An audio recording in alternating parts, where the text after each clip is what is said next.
And hello, Bills Mafia. That red light is on, which means this week's episode is officially live. And while we are a few months away from the NFL draft, I know that this team's got a few positional needs, and I know that one of those needs is wide receiver. I know you want to talk about it. I want to talk about it. And joining me tonight is Cover One's very own John Helmkamp. And the two of us will be going over our favorite wide receiver options in this draft for all rounds, including first, middle, and some of the late round potential sleepers that we like. So I want to welcome you all here again to this week's episode of Under Review. If you are a newcomer, join our chat and let us know the receivers that you want the Buffalo Bills to take in this year's NFL draft. With that being said, let's go.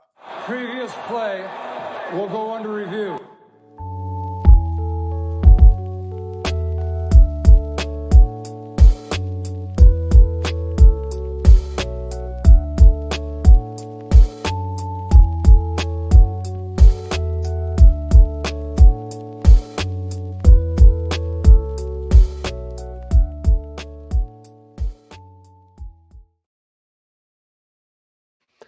And once again, everybody, thank you so much for being here on this week's episode of Under Review. If you could do me a service, do the network a service, and please drop a like on this stream, on this video. It would be greatly appreciated. And John, welcome. For the first time ever, you are a guest on Under Review. Your badge is in the mail. How you doing tonight? How you feeling? How we doing? If there's actually a badge, I'll be stoked. I'll put it on a jacket and wear it proudly. I'm feeling good. I'm excited. This is my third recording of the day, so I'm just on a roll. I'm putting down over 3 hours of content today. Many of those hours have been discussing these wide receivers. So there's a lot of talk about this draft class, and rightly so. Being a Bills fan myself, lifelong Bills fan since October is what I tell everybody. I'm new to the Mafia, but I'm here. Wide receiver is definitely a position of interest to this fan base, and I'm really excited to get into it. Me too, man. And I completely agree. I mean, I've said it a few times on this program, but we were saying wide receiver, safety, D tackle, edge. They're all very valid needs for this team. But I did an episode last year about wide receivers. And while I love looking and watching at all of these other positions, I also just really love looking at wide receivers, probably more than anything else, which is why I devote an entire episode to it. And I think this fan base, I mean, we treat wide receivers like a shiny new toy on Christmas, right? Like, it's like you open the present and you get that Nintendo Wii, or for the modern child, a Switch. I don't know why I said Wii before, you know what I mean? And I think like when we think about receivers, we just get a different level of excitement because it is the sexy position, right? Like, sure, we've drafted edge, we've drafted DT, but wide receivers fun. It's cool. You catch the ball and you run with the ball and you score touchdowns and all that great stuff. So, John, I said to you when we started the show, I wanted to show the poll results. And first and foremost, to all of you who voted on this on Twitter, there was almost 2,000 of you. Thank you so much. I appreciate it. It was awesome little experiment we got to do. So let me pull up the screen share. John, can you see it, or is it not showing up right now? Oh, there it is. Just popped there. It is. StreamYard does this thing where it decides to not work when you need it to work. So I was hoping that it wouldn't do that, but it did somewhat work in this instance. So after about a day of this poll being up, I don't want to call it overwhelming majority, but a majority of you have decided that your favorite receiver in this first round is Mr. Brian Thomas Jr. And really, the comments were mostly just names, and I appreciate everyone giving the names of a lot of the receivers they like. I know there was some take. I'll pull up one of them right now because I thought this was a good little comment from Brandon right here. Brian Thomas Jr., hands down. Franklin, if he isn't available. He has the size, speed, and athleticism to be a true X, which I sadly don't think Steph can continue to be in this offense, especially not in future seasons. As great as Steph will always be, he'll be 31 this season. So again, everybody, thank you so much for your commentary. Thank you for the vote. John, what do you think about Brian Thomas Jr. winning? And let's kick off our discussion and just go into some of these first round guys, starting with BTJ. Before we get into BTJ, I just want to make a comment to all the Bills Mafia members out there. It's not just wide receiver or bust at 28, okay? Like, pump the brakes on that. There are some very, very exciting wide receivers worth taking in the first round, but there's also going to be a lot of wide receivers worth taking on day two. So if it is not a wide receiver on day one, it is not doom and gloom. There are 10 picks for the Bills in this draft. There's going to be many opportunities to go out and get a wide receiver that's going to be a playmaker for this offense. If there is a run on wide receivers before the Bills pick and Bean doesn't make a trade up, that's cool. That means that a really good player at another position of need is probably available. So it's not doom and gloom if it doesn't go wide receiver. Let's go to Brian Thomas Jr., though.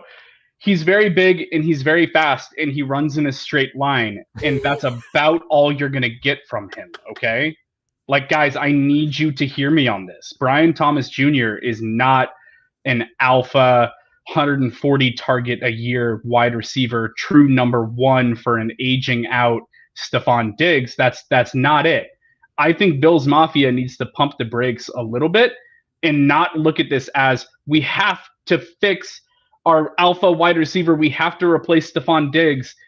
It is totally fine if you are drafting someone to be a very high-end wide receiver too. And when Diggs does age out, if that does happen in the next few years, you can address getting a true number one at that time. Or you draft someone with traits that you really, really like that might have wide receiver one upside. But don't look at this as this is the heir apparent, the passing of the torch from Stephon Diggs to whichever wide receiver is getting drafted. I don't care who that wide receiver is. I don't care if they trade up for Rome Odunze, okay? I love Rome Odunze. You still have to treat Rome Odunze as a rookie, as the number two option in this offense, and then move on from there. So now that I've said my piece there, Brian Thomas Jr., he's concerning to me as a prospect. I like him because he's super athletic in a straight line. I like him for his size. I like that he can create late separation. And I like that he is a touchdown magnet. Those are all very positives. I like Brian Thomas Jr. as a prospect. I just don't like him enough to take him in the first round because I don't see the agility, the change of direction, the ability to get in and out of breaks smoothly, consistently. And you need that if you're looking at someone being a high-end number one or a first-round wide receiver that you're taking with the 28th overall pick. So for me, I have a small list of wide receivers that I like for them to take at 28, and if it isn't one of those guys, I am fine with them being patient and waiting until day two. I completely agree with that. That's been my stance. I've talked about a lot of receivers to the point where I'm having a whole show about wide receivers and all the ones that I like for them, but I like a very specific few at 28. And as far as Brian Thomas Jr., you couldn't have said it any better. I mean, that was my gripe with him from watching him. He has elite speed. I know damn well that when it comes to deep ball tracking, the ability to separate with his speed, if you're talking about whether he's facing soft press or zone or the ability to kind of fully accelerate and blow by a DB, he could have a lot of success. Where I get concerned is him being a bit too much of a one-trick pony in an offense that I expect whoever they draft to have a bit more of a workload and a lot of responsibility that doesn't just entail go routes, post routes, something deep. Like, I just expect whoever they draft they're going to want him to have a pretty polished, or at the very least, good repertoire of routes under their belt, where even if they have to develop them further, which you're going to, it's a rookie, it's a bit less of a hike or a bit more seamless of a transition than it would be for someone who, in my opinion, is a very specific type of receiver that's you're basically asking to be boxed into one role and hoping that he can expand. So for Brian Thomas Jr., I understand the fan base's hype 100%. I do, because I do think like a lot of the consensus is, well, hey, we want a boundary receiver. This guy's big, this guy's fast, and that's awesome, but there's more to it. And I do think that when you're talking about concerns about BTJ, one of the things I've talked to numerous people, we've talked about this in the chat, is how is he going to fare against physical corners and press corners? And how is he going to do when he gets jammed up by a really good DB in the NFL? Is that going to throw him completely out of whack, completely out of rhythm? Or is he going to end up being able to develop kind of this, this ability to overcome it, whether it's gaining weight, whether it's learning some new moves off the line of scrimmage and being able to mix in that speed with more polish? So it's my final take on BTJ, but people really like him. You got any more thoughts on him before we go to a different receiver? Not really. That's about it. I'll say the one other thing that I want to say is that he had 1 year of really, really good production. And that was in a very high-flying offense opposite of Malik Neighbors. He was not his team's number one option. I like wide receivers. I'm not disrespecting your boy, Rome Odunze. I love Odunze. I actually think that it's within the realm of possibility that Bean gets hyper-aggressive and decides to go get him, which I would love. I'm for it. I'm for that package. You got 10 picks to work with, and you can put together a package that's probably going to include a future, like a 2025 pick as well, go get him. I love it. But with Brian Thomas Jr., he had 1 year acting as the number 2 in an offense opposite a truly elite wide receiver, and he put up a bunch of touchdowns on other teams' second best corner. So there are concerns in his profile also from an analytic production breakout age standpoint to indicate that his window for success in the NFL is pretty narrow. Yes, I completely agree with that. But again, we'll see, because there's always the opportunity to develop and become something else. I think my thing with it too is we talk about these traits, and like you said, he's the second option. That matters when you're not facing elite corners. And again, corners that are really going to be the most capable at stopping you from doing what you're good at when it's limited. I think that's a problem. So it's one of those things where if they pick him at 28, I'm going to say like, all right, I could see why. I just don't know if that's who I want at 28, but there is an option. I do want 28. And John, we got to talk about him. Troy Franklin. No. I feel the joy radiating from your screen, although we're many miles away. But listen, I thought Troy Franklin was going to win the poll. I see John Robert here is predicting a 4.35 40. Very possible. So checks out. Let me hear your thoughts on him, man. I'm so excited to talk about him with you. So if you aren't familiar with me, I am an Oregonian, born and raised, now living in Michigan. Oregon sports still have my heart. My mom went to University of Oregon. I grew up a Ducks fan. I've been aware of Troy Franklin since he was a senior in high school. So I've been watching him for a very, very long time. And what I've seen out of Troy Franklin is a wide receiver that year after year continued to progress and get better and get better and get better, and put down a statistical climb over the last 3 years. It wasn't just 1 year of really good production like Brian Thomas Jr. It was this growth in an offense where he continued to excel. This year, he had 14 touchdowns. It's not like he's not a touchdown guy either. I know Brian Thomas Jr. led the country with 17, but Troy Franklin is more than capable of putting up touchdowns as well. The thing about Troy Franklin, I feel like I'm going to have people in my comments being like, you don't like Brian Thomas Jr.'s route tree, but you like Troy Franklin's. The difference is that Troy Franklin, he can only do what he's asked to do, but I see the athleticism, the change of direction, the agility, the hip sync, everything that indicates that he is very capable of changing direction quickly and expanding his route tree. That's why I think that he's a much better option at wide receiver than Brian Thomas Jr. is. He doesn't have the hulking frame, but he does have the blazing speed. So that element that people like about Brian Thomas Jr., Troy Franklin, I think is faster than Brian Thomas Jr. We'll see what they run in the 40. And listen, sidebar about the 40. The 40 isn't everything. The 40 is its own skill, by the way. So whoever runs a faster 40, don't be like, look, that guy's faster than him. It has nothing to do with that because play speed is different than running a 40. But Troy Franklin is a very polished wide receiver that can do a lot. His subtle nuances. Yes, he can fight against press because they can't touch him. He has these releases and this tempoing off the line of scrimmage. People have the same questions about Devonta Smith at 170 pounds. Yeah. Devonta Smith does just fine against press. And Troy Franklin can do that also because he has such quick feet and such ability to vary his tempoing and releases off the line of scrimmage that he's able to navigate press coverage as well. So Troy Franklin, he has good hands. He did drop some passes this year. Don't love that, but it's not an end-all, be-all claim. People like to say that Brian Thomas Jr. only has one drop over the last 2 years. Well, he only had like a handful of targets last year, so that doesn't really equate. Right. Troy Franklin is a deep threat, but he can also be utilized in the intermediate game. And like we've been talking about with the Bills, we want a wide receiver that can be asked to do a variety of things and can win in a variety of ways. And I think that Troy Franklin is that guy. You can just get the ball into his hands on screens and he's going to eat it up. You can have him run deeps. You can have him run curls because they have to respect that elite speed, and he can come back to the ball and sit down on a 12-yard curl. So there's a lot of things that he gives to this offense that they don't currently have. And I think that he would be just an incredible fit with Buffalo. Again, this is a guy that I like drafting to be a number 2 opposite Diggs, but he has those traits where as he grows in the NFL, remember Diggs wasn't elite when he first came into the league either. When Troy Franklin continues to grow in the league and is asked to do more and expands his route tree and learns from a guy like Stephon Diggs, one of the best route runners in the game, I think that Troy Franklin can grow in his role and could be a true number one guy in like year 2, year 3. Fully agree. Troy Franklin's my receiver crush based on where the Bills are. If we were picking top 10, I'm glad we're not. It'd probably be whether it was top 3, Marvin Harrison, whoever. Troy Franklin to me is, when you're looking at the options for the first round and you're looking at what the Bills need, the most complete option. Because yes, there are questions about, how will he fare against man? But like you said before, it's something I was going to get to.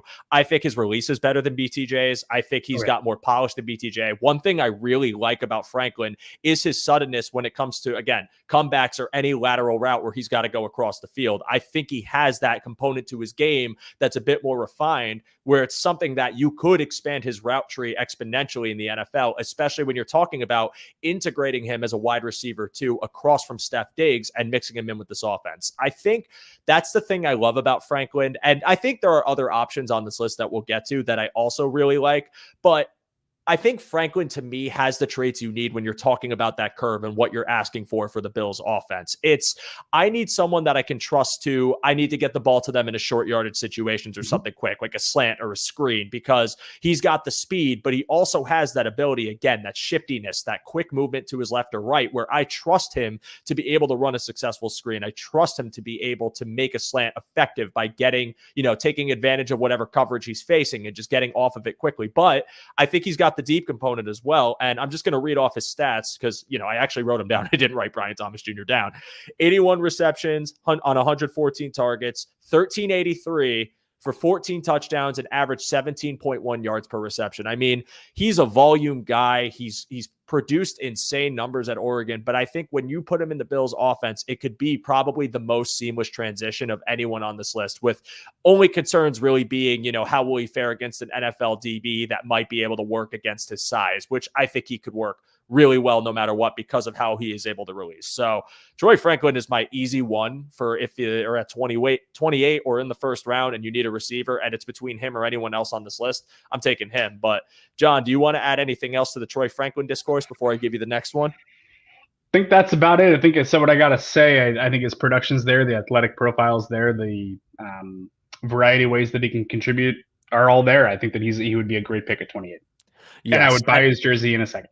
Oh, I would too. 100%. It would be beautiful. But the next one on my list, I'm actually going to scroll up a bit because Mr. RJ Melville, who is a frequent viewer of the show, we appreciate you, RJ, started it off by saying, "Good evening, everyone. Xavier Worthy, no matter what." So why don't we move on to Mr. Xavier Worthy? I'll read off his stats. 75 receptions on 119 targets. 1,014 yards, 5 touchdowns, 13.5 yards per reception. I love Worthy, but I'm curious what you think about him and if he's a fit for the Bills offense.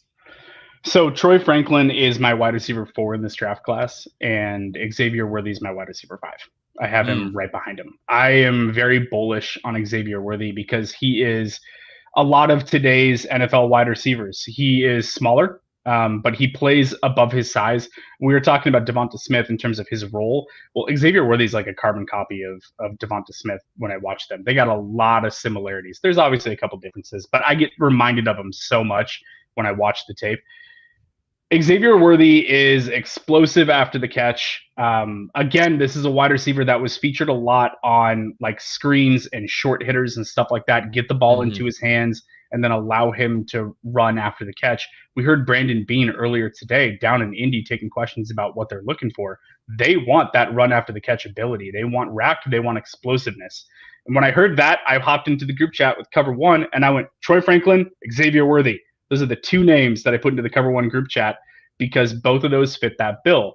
They are very, very fast. The Bills want that explosiveness. They want that speed, and they want guys that can contribute in a variety of ways. Xavier Worthy also fits that bill. I know that he would be smaller, and like everyone wants a true boundary guy, but there's multiple ways to win in the NFL, and it would be up to Joe Brady to scheme it, right? So if they look at a guy that go, we can get the ball to him and he can take a 5-yard catch and house it from 50, or he's capable of deep routes also. There's plenty of tape where his ball tracking on deep routes is very, very good. And I like him as a deep threat, even though he's smaller, same as Devonta Smith, right? Like Devonta Smith can also eat down the field because of his explosiveness.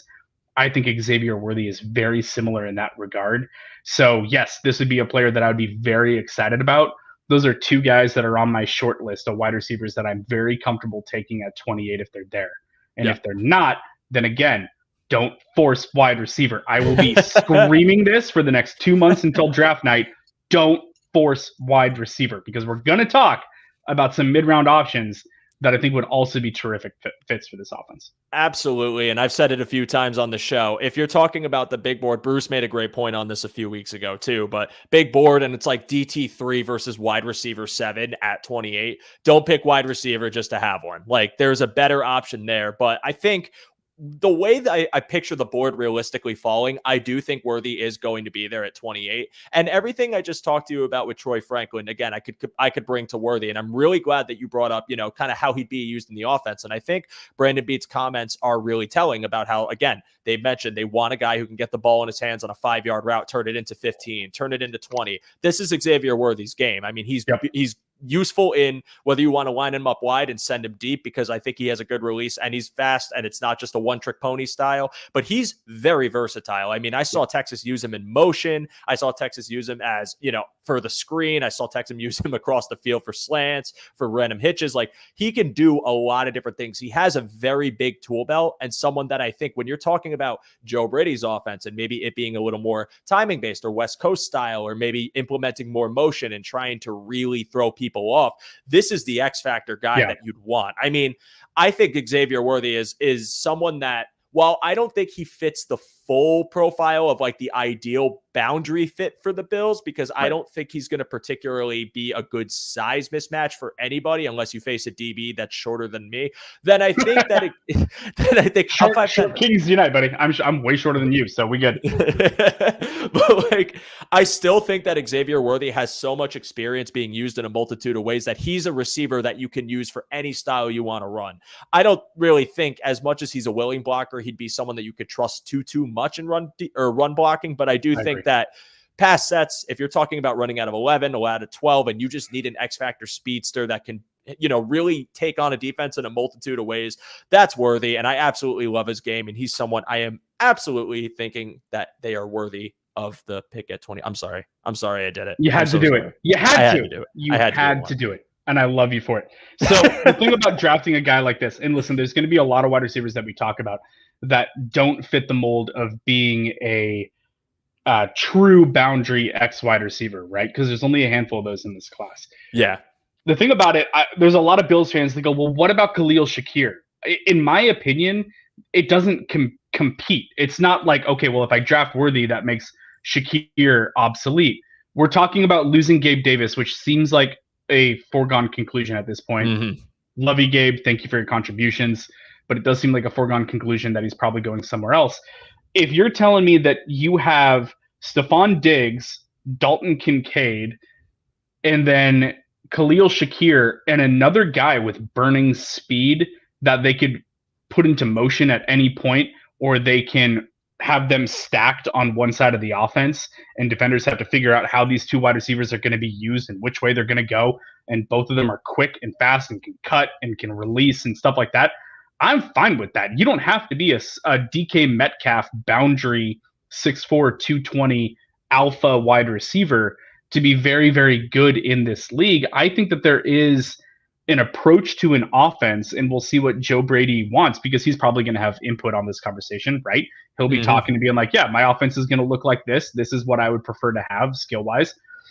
I genuinely think that if he's going, yeah, I want motions, I want screens, I want jet sweeps, I want slants, I want sluggos, I want, all of these different ways that you can just put defenses into a blender, then I think that there's a lot of guys like Xavier Worthy that work, that totally fit for what this offense could look like. And it would give Josh Allen timing throws, ability to get the ball out quickly to guys that can take 5 yards and turn it into 50, like Brandon Bean was saying earlier today. So I'm not ruling out them going for one of these kind of smaller wide receivers, and not the true Brian Thomas mold where it's like big guy run fast on the boundary.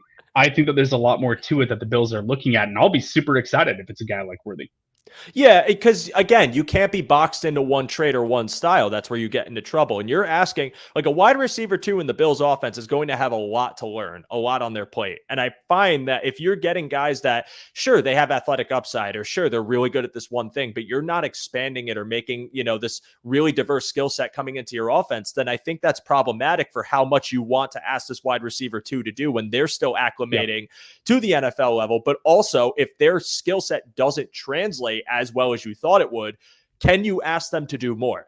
And that's why Franklin and Worthy are my top two on this list, because yes, I think you can, because I've seen Franklin do more. I've seen Worthy do more. I've seen what they've asked of these guys. And while, yes, again, we'll talk about the conventional boundary size not being really a big thing with Worthy. I think there's way more to his game, to a point where I don't care if he's not 6'5". I think this guy has so many skills that he's going to be able to get open at the NFL level in so many ways, and also create mismatches based on where you line him up, which is something that I think a lot of guys in this class, can do and a lot can't. So that's my take on Worthy. The next guy that I have on this list is there was a really funny comment earlier, and I need to find it, but I'm just going to say the name now while I look for it, and that's Keon Coleman.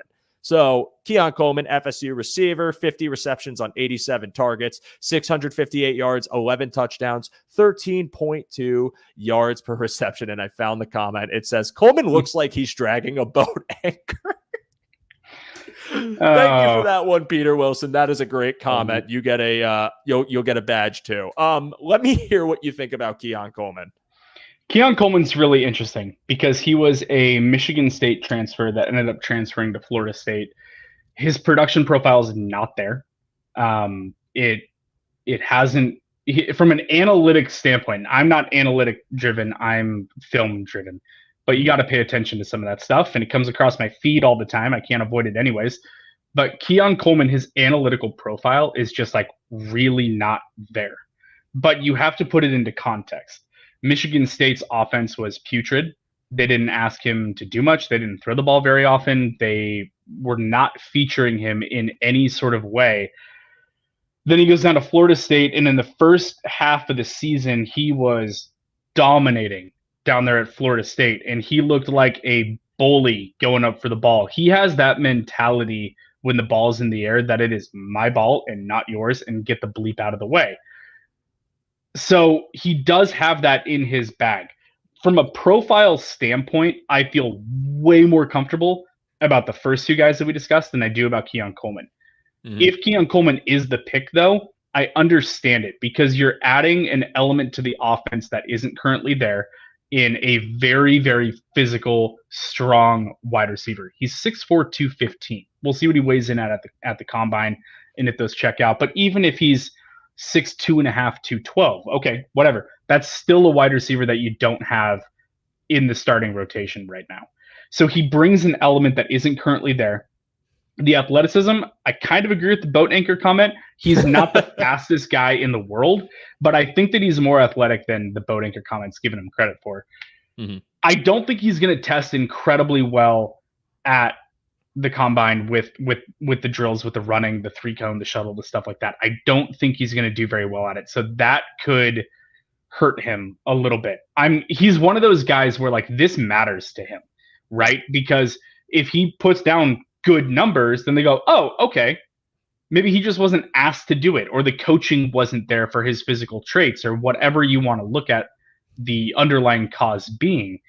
But if he doesn't test well in some of those athletic markers, you're like, okay, that's kind of what I saw, and that checks out. That's not a 28th overall pick to me. You know what I mean? So he's on that cusp. Like he's right there where if it's Franklin or if it's Worthy, I'm going to be jumping up and down. I'm going to be so hyped. If it's Coleman, I'm going to be like, okay, cool. Yeah. Like I'll be like, okay, let's see how they utilize him. See how they can utilize this kind of bully ball mentality with Keon Coleman and what he does when the ball's in the air.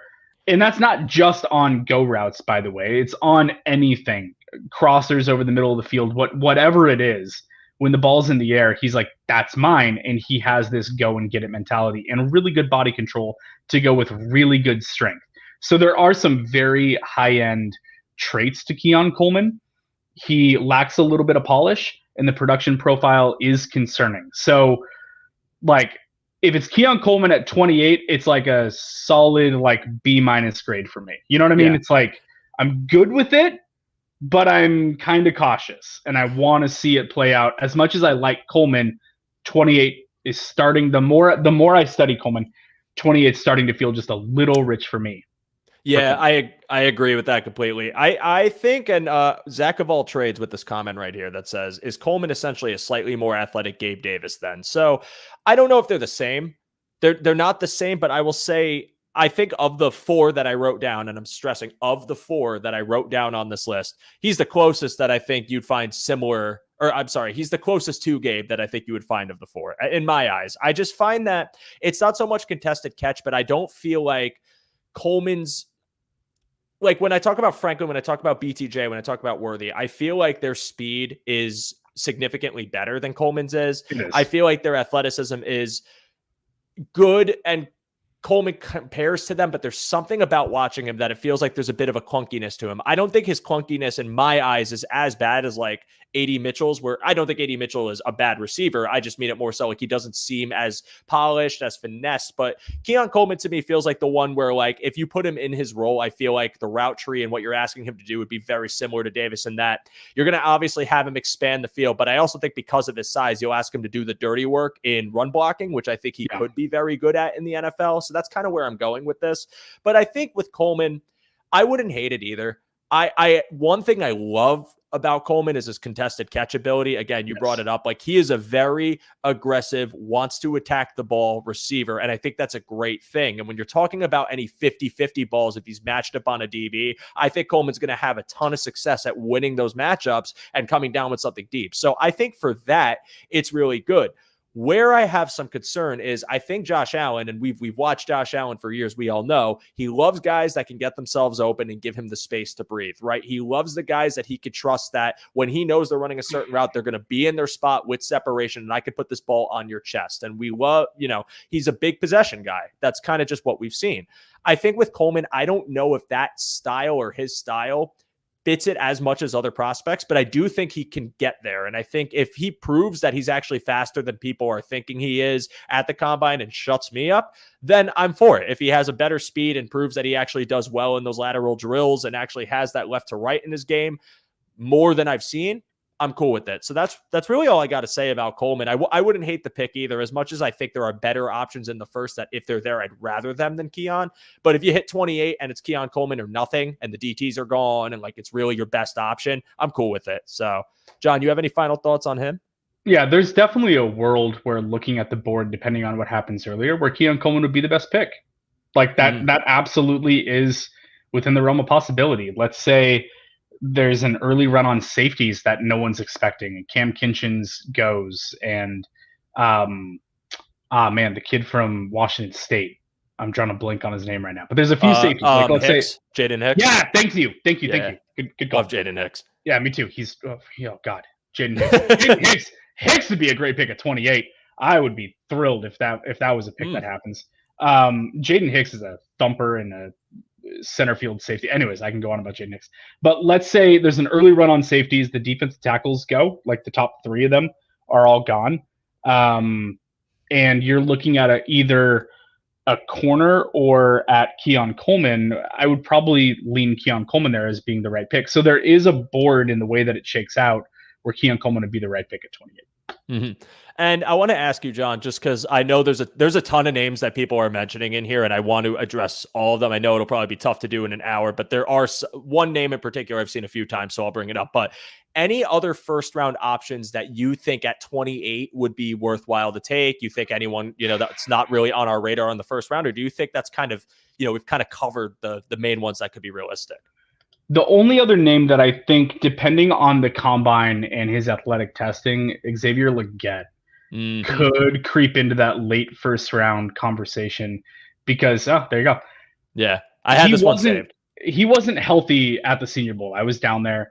The first day was not a great day for Xavier Leggett. Second day, he came out and he toughed through it, made some great catches. He's got the crop top going. He's showing the abs. Like, he's a wide receiver. You know what I mean? Like that kind of, I have that alpha mentality wide receiver. I don't know how that and Diggs would get along all that well. So I've got a little bit of a question there around that, because Diggs might be like, "Kid, shut up. You're a rookie. like you need to learn something first." But Xavier Legette, if he is fully healthy, it was a lower body injury that was kind of going like unreported and all that stuff. Yeah. But if he is fully healthy and he goes out there and he puts down the athletic testing and shows out on the field like he could, then I think he's going to start getting late first buzz for sure. So he's a name to watch. I'm kind of like secretly hoping that he doesn't have the best combine and he's available at 60. Like that's kind of my sneaky option for the Bills in the second round, but I don't think he falls to 60. So Xavier Legette is definitely a name that's interesting. The size speed profile on him is absurd. He's not super polished. Yeah. But that size speed combo, again, similar questions that I have around Brian Thomas Jr. though, in terms of lateral agility, route running, like that kind of stuff is all there similarly. But for some reason, I feel a little bit better about Legette than I do about Brian Thomas Jr., even though the production profile is also not great.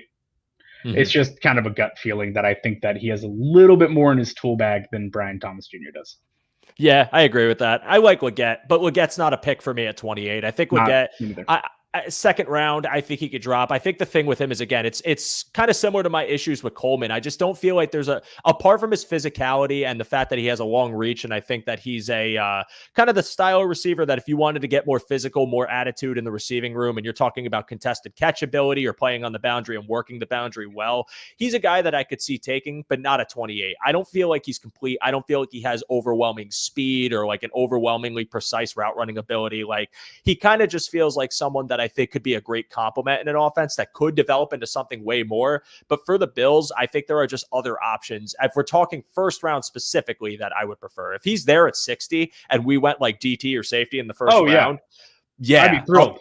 Absolutely. Thrilled with that pick. Yeah. And I think I want to reinforce that too. Like when we're talking about these guys, I'm talking about them at pick 28. If Brian Thomas Jr. fell to 60, we said this before the show started. Yeah. Like I'd be good with that too. Yeah, like 100, that'll never happen, but yeah. But it's more just the idea of like pick 28 is a sacred pick. You got to get it right. So if there's a guy that you trust to be your wide receiver too, then it's any of the four that I have on this list, or, other options people may have. But I think that that's the fairest comp. And I know I've seen A.D. Mitchell. We talked briefly about him, but like, what do you think about A.D. Mitchell? Do you think first round or do you think second? And what's your take?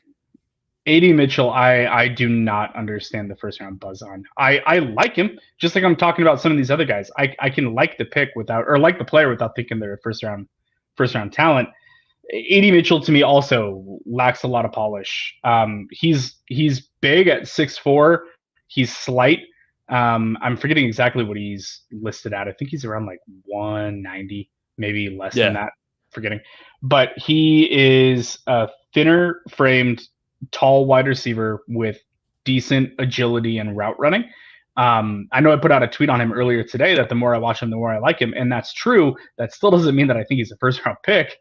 I'm not there on him. I think that I think that A.D. Mitchell, I think should have gone back to school, because with Xavier Worthy coming out this year and going pro, A.D. Mitchell would have had an opportunity to return and refine his game, maybe put on some muscle, play a little bit stronger. I think that there are things that he definitely needs to improve upon, and I'm not taking a project at pick 28. And I think that A.D. Mitchell's a bit of a project and needs to grow, needs to get more physical. Defenders blow through him all the time at the catch point and break up the pass. And that's a big concern for me. When he doesn't like drive back towards the ball, he kind of sits and waits on it, and then you'll see a defender just come flying in and break through him and break the pass up. So I don't like that for A.D. Mitchell. Yeah, Xavier Legette, to this comment, Legette is fast. He was tracked at over 21 miles an hour in a game earlier this year, so he has speed. It's weird. It's like he doesn't use it all the time. But it's in his bag. So I don't know if there's some coaching there that could get him to unleash all the horses more often than not. But yeah, I think that if Xavier Legette is healthy, I think that he's going to have some pretty big numbers at the combine. Yeah, and I'm basing my opinion off of Leggett based off what I watched, and it didn't feel like he played with that speed, which is why my impression of him didn't feel like he was faster. So forgive me if I do have that wrong, because if he actually is running a 4.2 or 4.3, that's great. But I think that just goes to show you too, play speed is different than 40 speed. Like if you run in a straight line very fast, that's great. But how are you playing when there's a DB on you, or if you gotta, be focused on a certain route and you got to be in a spot when the ball's coming to you? Like that's the thing with I watched Leggett. It was like I didn't see overwhelming speed. I just saw a guy that had athletic ability and could play really well. And I'm sure that could add into his game when he gets to the pro level. Just didn't feel like it compared to when you watch like Franklin, Worthy, or even if you want to call out Brian Thomas Jr. for his speed.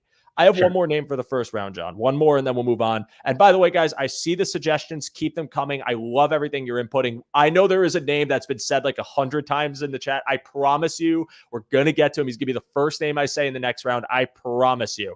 But I got one more name for the first round. People are going to think I'm a psychopath. I'm sorry. I freaking love this guy. It's Ladd McConkey. I got Ladd McConkey on this. I know you could roll your eyes at me. You could shake your head. You could sigh. From Georgia, 30 receptions on 37 targets, 483 yards, 2 touchdowns, 16.1 yards per reception. This is my thing with Ladd. So first and foremost, route running is insane. This man has some elite cuts, some elite agility, lateral agility, has good speed, has lined up wide and in the slot, so he has a multifaceted part of his game. If you want to send him upfield, you can. He is not a size mismatch at all. I'm pretty sure he's either 5'11" or 6 foot, something along those lines.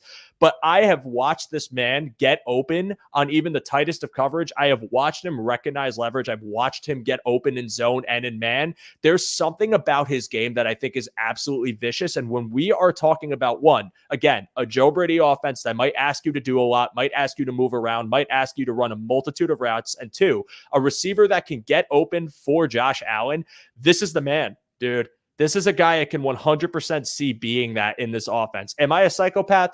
John, I'm asking you, am I a psychopath for suggesting that maybe, just maybe, at pick 28, they decide to get a little frisky? They think, I like this kid. He seems like a strapping young lad who could really bring some power to this. What do you think? Am I going crazy here? Strapping young lad, a real gym rat, if you will. Ladd McConkey, 5'11", 185, verified at the Senior Bowl, by the way. I love him. I love Ladd McConkey. It's hard for me to kind of justify a pure slot route runner in the first round. It's hard, but when I think more about how the league is going, I honestly think that there's a better chance than not that McConkey goes in the late first to whatever team it is. I could see the Chiefs taking him. I could see them wanting that guy that's going to be a possession slot receiver, and then them trying to get a more athletic, take the top off guy later in the draft or in free agency or whatever it's going to be. But Ladd McConkey, his route running is dirty. The way that I think about it is that he's not the most athletic guy ever. He's not the fastest. He's not the shiftiest, but he is very, very agile. Actually, when I say he's not the shiftiest, that's doing him a disservice. He's super shifty.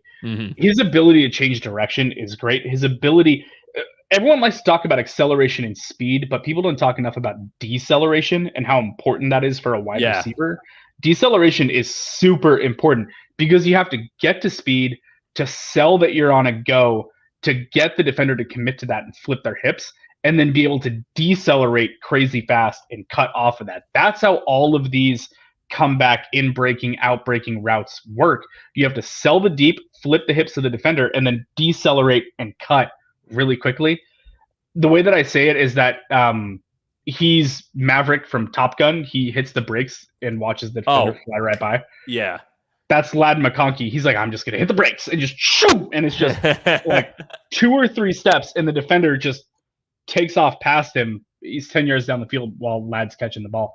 So Ladd McConkey, he's kind of like the dad playing pickup basketball at the YMCA. He just looks like he's like, I'm just savvier than everyone else out here, and I just know how to get open and make you guys look foolish.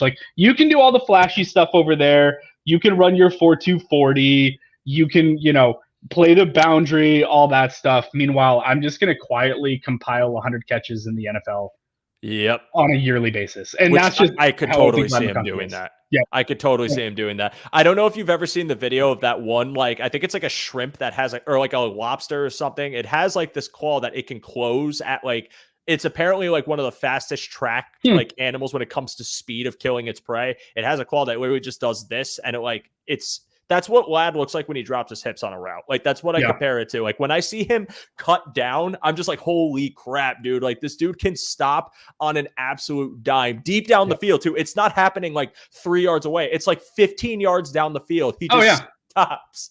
And that's what I'm saying. He's got a defender already turned and committed, like fully, that they're running a go route.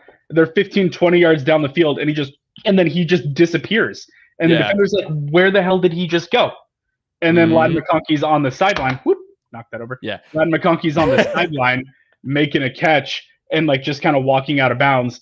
He doesn't celebrate. He doesn't showboat. He's just like, hey, ref, here's the ball. I'm going to go back to the huddle. Up, he does get hyped. He does get hyped. Yeah. But he's not showboat. Like, he's not an arrogant wide receiver. He's like, I do really, really like Ladd McConkey. That would be a curious one. It was a mic drop. That was a curious one. That would be a curious one at 28 for me, just because I do think there are other traits that are more kind of valuable for what this offense is looking for right now. Yeah. I don't know that he has the absolute like run after the catch speed, but play speed matters. And I mean, a guy that can just take a 5-yard, whip route and turn it into a 20-yard pickup. Yeah. That matters. And I could see it. Like, if it happens, I would just be like, you sneaky, sneaky dog. It's like you're pulling the old Patriots playbook. You're getting your Edelman. Like, that's exactly what I thought of, dude. Like Edelman, Amendola, like when you had Welker, like that's what he feels like to me, even though I know he can go wide. Like, just I talked about this with Ant too. And this is the thing is like, if he gets open, who cares? Like, that's always been my thing. Like we'll talk all day long about frame. And I have a lot of guys, actually every dude on this list, I'm pretty sure is above 6 feet, but we could talk all day about the measurables and everything. I'm watching this guy get open. I am watching this guy go down the field, short distances, across, and everything he's doing just looks so pro ready to a point where I'm like, why not, man? So it's more of the thing where it's like, he's fourth on my list, but if Bean does it, I'm going to smirk like with an evil grin as I go on Twitter and laugh at the meltdown people will have about it. I am a Ladd McConkey hive. We are up. Don't let them tear you down. Believe in Ladd. All right. So there are a ton of names again that we have here in our chat that I really want to bring up. So what I'm going to do, John, is on our next part, as opposed to just splitting it to late round and mid round, we're going to just combine them and just start naming names here. I want to name some names. I want to get to all of the people that people are suggesting, because I know I've seen Baker, I've seen Corley, I've seen Roman Wilson. We're going to get to them. But before we do that, there is this excellent thing that I want to tell all of you about. I'm sure you've heard of it, John. I'm sure all of you in the chat have heard of it. You bully me about it every single week, and that is the Cover 1-1 pass. But rather than myself tell you about it, Greg and Aaron want to tell you. In fact, oh my God, I have them on the other line. Guys, what do you got? Many people ask us the best way to support us here at Cover One, and that is to sign up to become a Cover One Pass member. That contribution helps give us the access to all the data and information we use to create the content that you love. And I think most importantly, brings you into our community of insiders. It's a great community based on Slack. I know a lot of people don't want to be on social media anymore or be in on those conversations. We bring all of it to you right in our great community of educated fans. And most importantly, you get access to our content creators. Even better than that, everybody loves merch. You get awesome t-shirts, a cool decal, and a letter from the Cover One team signed directly to you. All for $60. That gets you the entire season, next year's free agency and draft. $60. Click the link in the description. Cover One Insider. Become one today. Yes, become one today. For 60 gold doubloons, you could become a Cover One Pass member. Cover One Pass member. It is in the description below. If you are interested in signing up, I implore you to do so. That One Pass is the lifeblood of the network. It allows us to have all the resources that we use to provide you with our shows and content on a day-to-day basis. So if you have not signed up already, sign up. What are you waiting for? It's really fun. The Slack channel is super cool. There's a lot of cool discussions. So I want to plug that. Thank you, Greg and Aaron. And John, thank you again for being here. I'm super excited for the second half of this show. And rather than, again, splitting it mid-round, late round, let's just name some names here. So I'm going to ask you, Let's talk about Javon Baker. After Javon Baker, I'll start opening it up a little more, but we got to talk about Javon Baker. I know you guys want to talk about Javon Baker. I'm going to spoil it and say I effing love Javon Baker. 52 receptions, 85 targets, 1,139 yards, 7 touchdowns, 21.9 yards per reception. John, let me hear it. What do you think? I love him. Javon Baker is incredibly talented. It's hard to get film on him, but I've been starting to put together a few that have been coming in from various sources that I've been able to watch. Got to see him in person down in Mobile.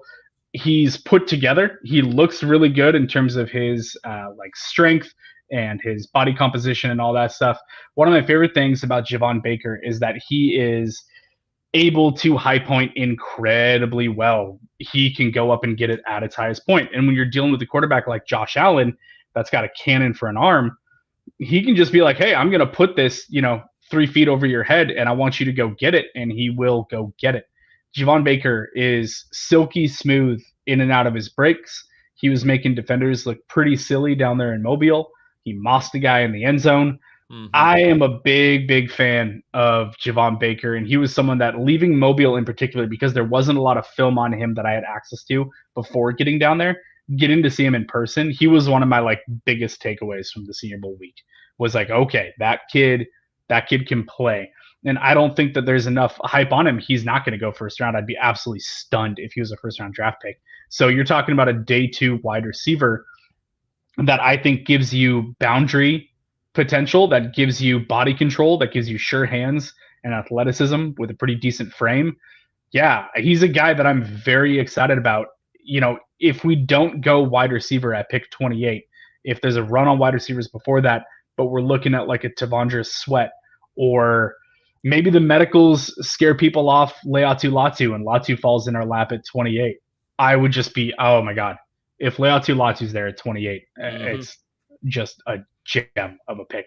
But there's a variety of things that could happen where wide receiver goes earlier than expected. So we don't love the options that are available at wide receiver at 28, but really good players on the other side of the ball at positions in need are there. Go that route. If we're able to get Javon Baker at 60, that is a great first 2 rounds. Yeah, I'm going to say it right now.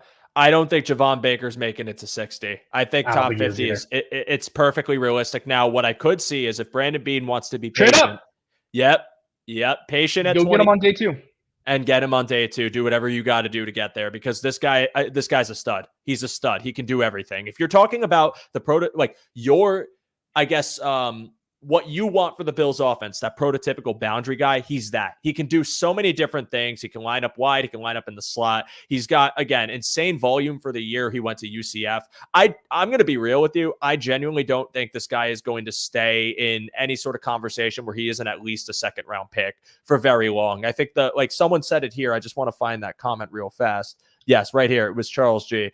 Media catching up to scouts on Baker. I think he's a top 50 pick. 100%. He's just everything you want. If you're talking about a wide receiver 2 in this offense, do you want a guy who could separate vertically? He can do that. Do you want good lateral agility? He can do that. Do you want him to block? He can try to do that. I mean, he's obviously not the biggest guy in this class, but I care about willing blockers. I don't care about, it's great if you can, but ultimately, if you're just throwing yourself at somebody, sometimes that's all you need. And I think when you talk about all the other traits, and I know Eric pointed this out, we talked about it briefly with us, but his ball tracking ability, his ability to play off the coverage and just see where he's got to be, all of these things about Javon Baker just scream pro to me and scream perfect fit for the Bills offense. And I would be absolutely ecstatic if they move up from pick 60 and end up getting him in the second round. Or, John, I said this to you. I asked this question. I think he could end up at the end of the first. I think he could. I don't know. I know crazier things have happened, but with the hype this guy is getting, I think he genuinely could rise up to a point where he's either early second or end of first. That's just what it feels like to me, because I don't know. I just love his game, and I think his game could translate. So what do you think about that before we move on? I don't hate it, and here's why. I'm gonna play Greg for a second and talk about salary situations. And I know I'm going to make Greg incredibly proud right now, but we're entering a world where wide receivers are starting to get damn near quarterback money. Justin Jefferson's going to command 30, 35 million a year, something like that. wide receivers are going to start getting really, really big paychecks. There's something to be said about getting that 5th-year option. So if there is a wide receiver that you do like, and you like him enough to take him in the 2nd round, then maybe you take him with the 1st, because then you get an extra year of team control before having to negotiate that 2nd contract. So there is something to be said for that. And I'm a big fan of Javon Baker and what he can do. The fact that he was able to show out like that in such a bad offense and go to the Senior Bowl and look really good against really good corners, I definitely think that he has a ceiling that has not been hit yet, and I think that he's going to continue to grow. And I can't think of a better place for him to do that than Buffalo with Josh Allen and Stephon Diggs. Absolutely. He would, I think it's a seamless fit. It just makes too much sense. And the thing, my favorite part about him, at least, was the fact that his Twitter bio just says, "I hate DBs." Like, that's hilarious. Like, so good.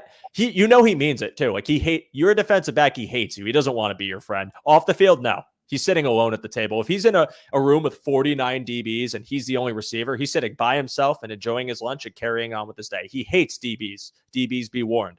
All right, John, I want you to just name me some. I'll let you run here and I'll give you mine after. But middle of the round, late round, any names that we haven't covered yet that you're a huge fan of? I've seen people talk about Corley. I don't know if he's on your list, but if not, I'm happy to bring him up. But just some names that you really, really like for the Bills. If they don't go 28, if they don't even go 60, just other options. Malachi Corley is the name that I was going to say. Yep. I am a huge Malachi Corley fan. Malachi Corley is the most physical wide receiver that I've ever scouted. He is just a bully with an endless motor. He takes no plays off. He is a punisher at a wide receiver position, which is a weird thing to say, but he is. Down at the Senior Bowl, one of my favorite moments of the week, they're going through practice. It's like 3/4 speed. They're not in full pads. They're wearing gym shorts out there. Okay. There was a 11-on-11 drill, and Corley was lined up on the right side of the offense, and it was some running play to the left. I didn't see exactly what the play was because I was watching Corley. But Corley takes like 5 steps forward and then turns towards the middle of the field, and he just went hunting for the safety on the opposite side of the field. Full sprint, runs to the opposite side of the field to go muck it up, to go get in on a running play that was running away from his side of the field. And he runs across the field, shows up, and pops the safety in the chest. And I was just like, that dude, that's my guy. Like, I love the motor. I love what he's capable of doing. He calls himself the Yak King, and for good reason. He's a monster after the catch. We were talking earlier about this idea for the offense, about you want guys that are explosive after the catch. You want guys that you can get the ball to and that they can take it for a really big play. Malachi Corley is that. He's going to make the first guy miss, and he's probably going to run over the second guy and then get you a big chunk play while setting the tone and giving this physical presence to the Bills offense. Like, he's the kind of guy that that Bills Mafia would just be in love with, right? Like, the second that he just trucks a corner, the second that he just goes in and mucks it up, or he's blocking until the whistle and he pancakes the DB into the ground, like, whatever it is, the attitude, the physicality, his ability after the catch, he showed way better route running in person than showed on film too, and that was really exciting to see. So he's a well-rounded guy. Daniel and I talked about it on Cover One Draft Weekly. We coined him a power slot. I don't know if that term exists, but he's basically that. He's this I support muscle. And then we decided that every year we're going to give out the Muscle Hamster Award. So he's our 2024 Muscle Hamster is Malachi Corley. He's just yoked and physical and goes and gets it on every single play. He's going to help you. Gabe Davis, one of his biggest contributions was his blocking. Yeah. Malachi Corley is going to give you that. He's going to block. He's going to go muck it up and create running lanes for the backs, or if it's a passing play to his side, like you have him and someone else, in a stack, and you run some screen to his side of the field, he's going to make his block, and he's going to continue it through the whistle and do everything that he can to spring someone. So Malachi Corley, big time my guy. I really, really hope that we end up with him. I can just imagine a snowy game in Orchard Park, and he's bullying somebody and putting them into the ground, and the fans are just chucking snowballs and going nuts about it. Like, he's that kind of player where I'm like, he is the gritty Buffalo guy. You know what I mean? It's just like, like you fit Buffalo, and I want it so bad. He's got attitude. And I think that's the best thing. Like, when you're talking about a team that's kind of tried to give you a new identity of being more physical, you know, when it's in their own line and in the trenches, but now you kind of want to start adding some of those dudes to your receiver room. I love Corley. I love what I've seen from Corley. I think he gives you a lot of versatility in the offense as well with his bruiser ability, but also his really, I won't call it precise, but just short yardage ability, like a yak ability, those things that I think the Bills really value because they've been trying to reinforce getting more yards after catch. You saw kind of a lean on it this year. You've seen Shakir be able to do it. Imagine having, well, if you count Diggs, 3 of those guys now, including Malachi Corley. It would be a ton of fun. So he's a great name. I'm going to give you one, and then I'll let you give me one here. But I got to say this name because I'm going to be honest. I watched him yesterday for the first time on tape, and I've been through a few games of his. I want to watch more. I do not understand how this name is not said more. And someone on our network has mentioned his name a lot. He had 1,159 yards, 9 touchdowns, 16.8 yards per reception. John, can you guess who I'm talking about? How many touchdowns? He had 9 touchdowns, according to PFF. I'm going to look it over. 9 touchdowns. Is that Roman Wilson? It's not Roman Wilson. Oh, because he had a real heater early in the season on touchdowns. Well, I would like to ring the bell and say ding, ding, ding, ding, ding to Duncan, Idaho, Jalen Polk. Yep. I love this guy. And I think he's getting praise. It's not that no one's talking about him, but I'm not seeing enough people talk about him. He live like in the when you're talking about a wide receiver too. And I know, like I said, we both said this earlier about Brian Thomas Jr. and basic secondary CBs, right? I think Jalen Polk's game as a whole is way more fleshed out. And even though he was playing in the shadow of Odunze, I think this guy's a stud. I think this guy is an absolute stud. Again, he can line up wide. He can line up in the slot. I think he creates separation both vertically and laterally. I love his hands. I love his ball tracking. Like, there's so much about him that I would like. And I think he's a guy that might end up slipping to you either at pick 60 or maybe even in the 3rd round, and someone that I want him to take. I'm looking for guys that I feel like can play above their size or at least have a good frame to start out with if they don't do it as well as other people yet. And I think with his volume, the fact that even though he was facing probably secondary DBs, he was putting up great numbers, but it was in a plethora of ways, makes me more optimistic about him translating well to the NFL than it would about someone who's a bit more one-dimensional. So I just had to say Jalen Polk. I absolutely love Polk. Duncan, you have a Chiefs picture, so unfortunately I can't give you a prize, but I'll pat you on the back and say thank you for watching, man. I appreciate a Chiefs fan watching our show. That's super cool. I mean, I will not talk any smack about your team because you seem like a nice enough person to be here to watch a Bills-related show. So thanks, Duncan. I appreciate the guess and the suggestion. But, and everyone else who said Polk afterwards too. I'm sorry I didn't get to you first. But anyways, John, other names that you got, I want to hear a few more before we sign off. I do want to bring up Ricky Pearsall because Ricky Pearsall, again, we were talking about Ladd McConkey's route running. Ricky Pearsall is really, really close as well. Pearsall can run crazy routes. I think that he is one of the most slept on wide receivers. Look at that. Yes, I am very high. He asked it earlier. I wanted to keep it in mind. Ricky Pearsall, I think he's one of the most slept on wide receivers in this draft class. I think that the separation that he gives is insane. I mean, he puts defenders in a blender and finds himself with a ton of space very, very frequently. I don't think that he's going to run a crazy fast 40 time, and that's fine. You know, who else didn't run a crazy fast 40 time? Puka Nacua. I think that he fits in that kind of Puka Nacua, Cooper Kupp realm of not hyper athletic, but very, very good at just understanding how to leverage and how to create space and how to get open. And guess what? You don't have to be burning fast if you have 10 yards of separation. It doesn't take much for you to pick up an extra 15 yards after the catch at that point. So Ricky Pearsall, I don't think he's going to run a great 40 time. 40 is not everything. I think he's going to do really well this week in like the 3-cone and the shuttle and some stuff like that. I really think that he is a possession slot type wide receiver that, again, kind of like a Lad McConkey, is a guy that you can give a ton of targets to. That's going to be just really, really strong for your offense, provide you with that upside, be able to catch a ton of passes and create a bunch of space. Yeah. I love Pearsall, and I was going to say him. He's on my list if you didn't say him.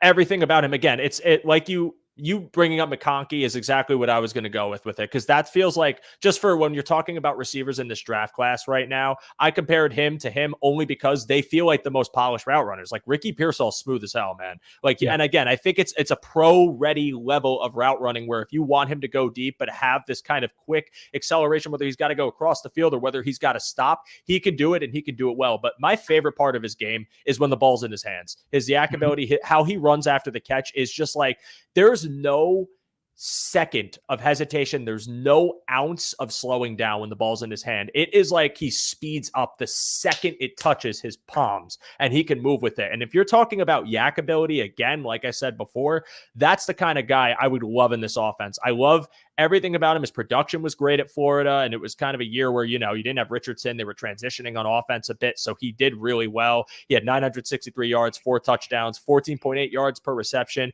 Again, you can line him up out wide. You can line him up in the slot, but I do think his best play will come in the slot. And I think he's someone that if you're looking to kindle and just get open, if you're looking for someone that can get open in quick situations, short yardage situations, he's the guy. I love him. And I'm going to say another name because I know that, I've seen a bunch of people mention it. I've watched him a little bit. Brendan Rice. I like Brendan Rice. I'm not over the moon about him, but I think he's quality. And I think when you talk about maybe receiving options in the third round, it's someone that you want as a boundary option, someone that I think who does have pretty good top speed. I like Brendan Rice. I think he could be a good deep threat in this league. I just don't know if I'm as high on him as some other receivers that kind of have similar skill sets. But if you're talking to me about, third round and we address some other needs, or maybe if you want to double dip at receiver, he's a guy I could see them going for. So I don't dislike Brendan Rice. What's your take on him, John? I'm actually curious. Yeah, I feel really similarly. I'm not super hyped on him. But he is big and he is physical. He's super strong through his route. I was watching him all week down in Mobile, just bully defenders. They weren't able to get hands on him. And they actually have refs down there at the Senior Bowl practices that will throw flags. And he drew 4 DPIs because the defenders just couldn't stop. All they could try to do was grapple with him because he was just boxing them out and moving them off the spot. So the strength is definitely there. Nuance is not crazy good. Obviously, his dad was pretty good at football, so that's something to keep in mind. Jerry was actually down there. I got to see him on the field, which is crazy cool. I decided not to go talk to him because I didn't want to be that guy. Hi, Jerry. Hi, Jerry. It's so good to see you. Oh, my God. Yeah, I decided not to do that. But Brendan, though, he's built. He looks really strong at the catch point. All those comments I kind of agree with. I think that he has room where he can still improve. Route running isn't his best skill, but he's a red zone threat, especially with that physicality and ability to kind of move defenders off the spot. So he would be intriguing. Round 3, round 4, I'd be fine with that. I think that's about where he's going to go to. I don't think he gets up into round 2. But I think that he's a mid-round guy with some promise and size to physicality that's intriguing. Mm-hmm. And I agree with all of that. Again, it's the physical ability, I think, is a deep threat when you're talking about 50-50 balls. Again, he's a good option for that. I didn't bring up red zone, and I'm glad you did, because I think he could be a very viable red zone target. I actually would love the idea of having him and then maybe going with a big boy package in the red zone. If you took Brendan Rice and then you had Shorter, who would be healthy, and just get a bunch of tall dudes on the field and just see if you could make that work. It's a little bit silly and a bit of a pipe dream, but I'll tell you what, put a crazy route runner in the slot like Lad McConkey and then throw Brendan Rice out wide. So you either have to account for whip routes or fades. Take your pick. You hear that, McConkey Hive? You hear that, McConkey Hive? We are up. They cannot silence us. But John, any final names that you think we didn't get to that you think are worth mentioning? Anyone that you want to point out specifically? It could be any option that we might not have covered. One option that I'm not going to rule out, I know that Brandon Beane doesn't tend to do this, at least to my knowledge. I'm not ruling out a trade down from 28 either. I think that that's something to keep in mind here. If there's teams that look at some of these quarterbacks in this draft class and they really, really want that 5th-year option on them. Let's say that we're at 28 and Bo Nix is still available or Michael Penix Jr. is still on the board, and a team goes, you know what, I want that 5th-year option. I'm not ruling out like Atlanta, if they don't go quarterback in round 1, trading up from the 2nd into the late 1st to try and grab a quarterback that they would then have a 5th-year option on. Similarly to what we saw when Baltimore traded up to take Lamar Jackson. They traded up at the last pick of the 1st round to take him. So it's an option to consider. If those quarterbacks are out there, I think it's worth being exploring. And I think Bills fans should maybe have that kind of flag planted in the back of their head going, ooh, let's see if there's something here if those quarterbacks are on the board. Mm-hmm. Because again, if the wide receivers, if there's already been a run on them and the quarterbacks are still there and a team wants to come up and take one so that they have that 5th-year option, we'll slide back to like the 8th pick in the 2nd round or something like that. And then stockpile another, 4th or so that it would take, 4th or 5th probably, on top of moving up 10 picks roughly, something like that. So then just keep adding that depth and give yourself more flexibility for trade ups if there's another guy that you want to go get later or something like that. So just something to keep in mind. I think there's a lot of options in this draft. It's going to be really interesting to see which way it ends up going. And you know what? We're going to talk about it for like 2 straight months and we're probably all going to be wrong. We'll see what happens. The Bills are going to elect to not even pick in the draft. They're just going to take the night off or the weekend off and just go relax. We're not even going to pick anybody. Perfect. No, I think, it is interesting because I've brought this up to a few people, a slingshot move, right? Like you move back in like the 2nd round to propel yourself up, maybe back into the 2nd later on or higher up in the 3rd. And I don't hate that idea because I genuinely think the best fits for the Bills could very realistically be gone by 28. And I know there's an influx in cornerback, there's quarterbacks, there's a bunch of different positions that teams need that they'll probably go for, tackle, for example. But you are under the, metaphorically, you'd have to hope that these teams pick their most immediate need at the draft and not reach for somebody or not take someone that they might think is a secondary need, but they love the game and on their board and they value them differently. I don't think it ever falls the way you think it will. And for that reason, I think there's a very strong possibility that, the Newtons and the Murphys and the, I'm blanking on the other D tackle's name, could be gone. And maybe some safeties you want, or you think they could be there in the 2nd, or again, a run on receiver. And for that reason, I think it is certainly possible that if you're talking about a couple guys that you just don't think are needle movers at 28, then trade back if it's there. Get a few picks back because, again, this is a deep class at wide receiver. I'm totally comfortable with the idea of trying to capitalize on as much pick or a draft stock as he can and being able to hold on to it where he can navigate the 2nd and the 3rd rounds and just try to do damage that way where, maybe you go from having like 11, maybe 12 picks to going back into 8, but you've got a lot of top 50 or a lot of top 75 or top 100 guys. So exactly. I do not hate that idea at all. I'm totally comfortable with it. It would just depend on who's on the board. I want to name just a couple more receivers, and then we're going to say, I couldn't even think of the pun I was going to use for goodbye. So goodbye, a lame, normal goodbye. I can't think of anything here. But one of them, Roman Wilson. I watched a bit of him. I like him. I do. I think he's one of those guys who, again, I think he could be a versatile option, someone that you can move around a lot, but also someone that I really liked watching on free releases. And I think that was almost like when he was at his best was when he had acceleration and could move, without having to kind of come off the line. The burst off the line is something I wasn't too crazy about, but I felt like he could be used in a multitude of ways, whether it's downfield or across the field. So that's one guy that I liked. This next name is someone that I'm kind of, it might be name notoriety. It might be because of his, his family and everything like that. But I like Luke McCaffrey. I liked what he showed at the bowl. I think he could be, a very sneaky good pick, maybe in like the 3rd or 4th round, wherever you're valuing him. His production at Rice was pretty good. 992 yards, 13 touchdowns, 14 yards per reception, 71 receptions. So, I mean, he's a volume guy. I think he could be very, very quality as like a depth option in an offense that someone could emerge and end up being a really reliable slot target that you could line up wide if you wanted to. Now, John, this final one, I don't take credit for this name at all. I've been put onto this name by people in Twitter spaces. I've been put onto this name by multiple people, and I think I've asked you about him before. Hayden Hatton from Idaho. This is like we're getting deep into the archives here. This guy had 93 receptions on 131 targets, 1,235 yards, 9 touchdowns, 13.3 yards per reception. And in the minimal clips that I have watched of him, this kid is an absolute dog. He's not a short guy. He's lined up wide primarily. I think the school, and I know that this is something that was mentioned by the people I talked to, the school could be a reason that he's dropped a touch. But dude, this guy, from everything I've seen from him, and it's very limited because I don't have access to any of like really his film.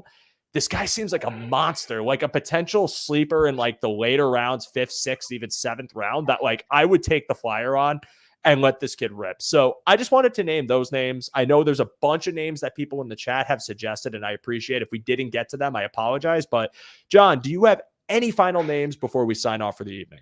Sorry about that random tech glitch. Oh, Thanks for good. carrying on for me. Any final names? Listen, wide receiver position is crazy this year. You have elite top tier options at the top, and then you have a bevy of guys that offer really interesting skill sets and prototypes. All these different types of wide receivers. It really depends on what your flavor is. If you want a big tall guy that can run fast, you got that. If you got short guys that can whip in and out of routes, you got that too. Listen, I can't quit real fast. I can't quit Jacob Cowing as a late round dart throw, because I think that he could be a beginning of day 3 guy that could be a slot guy that gives you that super shiftiness and ability to run crisp routes. Another name to watch there. But there are so many wide receivers. It's going to be really interesting to see how this draft shakes out. What is there going to be a run in the first round? Is there going to be a run, in the late teens into the early 20s that forces the Bills to go another route? Or is that run not going to happen and we're going to be sitting there on the clock at 28 and my guy Troy Franklin is there? If that's the case, I'm just going to basically immediately start chugging whiskey, because I'm just going to be like, I'm going to be so nervous at that point. But It's going to be a really fascinating draft. Can't wait to see how it goes. So many wide receivers. Big week this week down at the Combine. My co-host, Daniel Harms, he's going to be there. So we'll have boots on the ground down at the Combine. And then after the Combine next week, it's all systems go from there. It's just draft season full on. Start doing position group breakdowns over on our show and just really getting into it. Yeah, John and Dan, I mean, you guys, if you're a Bills fan, even if you're not a Bills fan and just a draft fan in general, you need to support what they're doing. They're putting out some amazing draft content that if you follow them on Twitter or watch their show, listen to their pod, you're going to learn so much. I mean, I just appreciate the insight these guys bring, not even to just us in the Cover One group, but to everybody. It's just very detailed, insightful work, and you're going to learn so much about players you might not have known about or haven't even been on your radar. So I implore you, please check out John. Please check out Dan. Follow them on Twitter. It is very well worth your time. And in draft season, they are going to help guide you through the murky waters of draft evaluation. And Peter, I don't know if you go by Pete, so I'll call you Peter. That's what you say in your name. Johnny Wilson was the one name we did not mention. So I'll wrap up the show by just asking you, John, what do you know about Wilson? I know he's a big guy. I know there's big concerns about how he'll translate to the next level. What do you think about Johnny Wilson? I have a really hard time figuring out where he fits in the NFL. I don't know if he needs to put on a little bit of weight and play tight end. I don't know if he's a straight boundary wide receiver. He's very big, but he doesn't necessarily play as big as he is. He's just kind of a weird paradox. I think someone's going to look at him and be like, he's 6'6". Let's draft him. And it's going to happen like as simply as that, because that's just sometimes how the NFL works. Like it is. Like the NFL can be stupid. Like we can spend months doing evaluation and some general manager's like, he's big, I want him. It's like, God. Fucking football. So I don't know, man. I don't know about Johnny Wilson. He's really interesting to me because I can't figure out how he necessarily translates to the next level. He lacks a lot of polish in his route running. Doesn't play as big as I think he should. I feel like he would be a tight end mismatch kind of nightmare if he could learn that position. But I think that he translates better there than he does at wide receiver. We'll see. Curious. I think that the combine matters a lot for him. I think knowing exactly like how he's weighing in, what his lateral agility testing is going to look like, what his vert is, stuff like that. I think it's going to start kind of formulating a little bit of an idea for NFL front offices about what that might look like. Yeah, I agree. I haven't gotten around to watching much of Johnny Wilson, and literally the only thing I know about him is he is a large human. And I mean, that has a place. It does. And I do agree that a GM is just gonna point at his picture and be like, him. I want him. He's big. Bring him in. I'm just picturing like an NFL GM, like an old newspaper like guy with like the cigar in his mouth, with like his legs up in the old English voice, just like, pick him. I like him. He's great. It sounds like a Jim Irsay pick to me. Yeah, If I'm being totally honest. J. Jonah Jameson style of draft eval. But yes, I can't really contribute much to Johnny Wilson as much as I hope it works out for him in the NFL. And if the Bills took him, then I could tell they're just trying to add a dude with plenty of size to pair with shorter. And you could see that kind of philosophy in the receiver room. But he wouldn't be my first pick compared to some of the other guys we had mentioned. So I'll leave it at that. John, again, thank you so much for being here. Your opinion, your evaluation, everything that you have brought to the show tonight is greatly appreciated. And again, guys, please follow John and Dan. Listen to the pod. I implore you to do so. It is so worth your time. It's why I wanted to get you on here, man. I would have gotten Dan on here too, but he's a Chiefs fan. This is a Bills show. I'm just kidding. I'll get that guy. I'll get Dan on here eventually. I love Dan's opinion. He's a great dude. And I want to just real fast. Doug in Idaho says, I like you guys. Is it okay if I subscribe and invite myself back? Yes. I don't care if you're a Chiefs fan. Subscribe, man. Yeah, we make Bills content, but okay. I'll sound like a hypocrite because I just said Dan can't be on the show. I do care. However, I don't mind if you subscribe. We would love to have you back. Feel free to join our comment section. This is a Bills, centric show. We are a Bills centric network. However, there's other content that we put out that we think you'll enjoy. So throw a subscribe. And all of you who joined tonight, thank you so much. Your contributions, your all receivers you mentioned, your comments are always so appreciated. If you liked what you watched or listened to, if it's after the fact, if you are not one of our live viewers, please drop a like on this video. It helps our channel out so much. Thumbs up. It will really just mean the world to me and all the guys at Cover One. But again, John, thank you so much for being here. I had an absolute blast. If you are on YouTube right now, do not go anywhere because disguised coverage is on in just 7 short minutes. We ran long tonight, so I want to make sure Ant gets his time. I hope he's not in the lobby waiting and he can't get in or anything. I don't know how StreamYard works, but guys, thank you so much. Truly appreciate all of you watching. I'm very excited for the draft. Very excited to see who the Bills will take. But in the meantime, we got a long way to go. So let's have some fun. Let's be nice to one another. And let's look forward to April. But for tonight, that is the end of this week's episode of Under Review. Thank you so much for joining us. And go Bills.